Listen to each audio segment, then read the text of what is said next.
Hey friends, എല്ലാവർക്കും റൊബാൻഡിൻ്റെ ഏറ്റവും പുതിയൊരു വീഡിയോയിലേക്ക് സ്വാഗതം. അപ്പോൾ നമ്മളിന്ന് നോക്കാൻ പോകുന്നത് 2024 ഫെബ്രുവരിയിൽ ഏറ്റവും കൂടുതൽ വിറ്റ 10 കാറുകൾ ഏതൊക്കെയാണെന്നുള്ളതാണ്.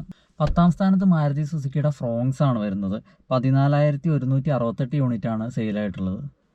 9ാം സ്ഥാനത്ത് ടാറ്റ നെക്സോൺ ആണ് വരുന്നത്. 14,395 യൂണിറ്റാണ് നെക്സോൺ സെയിലായിട്ടുള്ളത്.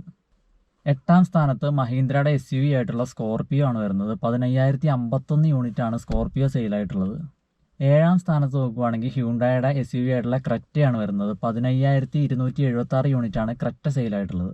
6ാം സ്ഥാനത്ത് വരുന്നത് മാരുതി സുസുക്കിയുടെ എർട്ടിഗയാണ്. എർട്ടിഗ സെയിലായിട്ടുള്ളത് 15,519 യൂണിറ്റാണ്. 5ാം സ്ഥാനത്ത് മാരുതി സുസുക്കിയുടെ കോമ്പാക്ട് SUV ആയിട്ടുള്ള ബ്രസയാണ് വരുന്നത്. 15,765 യൂണിറ്റാണ് ബ്രസ സെയിലായിട്ടുള്ളത്. 4ാം സ്ഥാനത്ത് മാരുതി സുസുക്കിയുടെ സെഡാൻ ആയിട്ടുള്ള ഡിസയർ ആണ് വരുന്നത്. 15,837 യൂണിറ്റാണ് ഡിസയർ സെയിലായിട്ടുള്ളത്.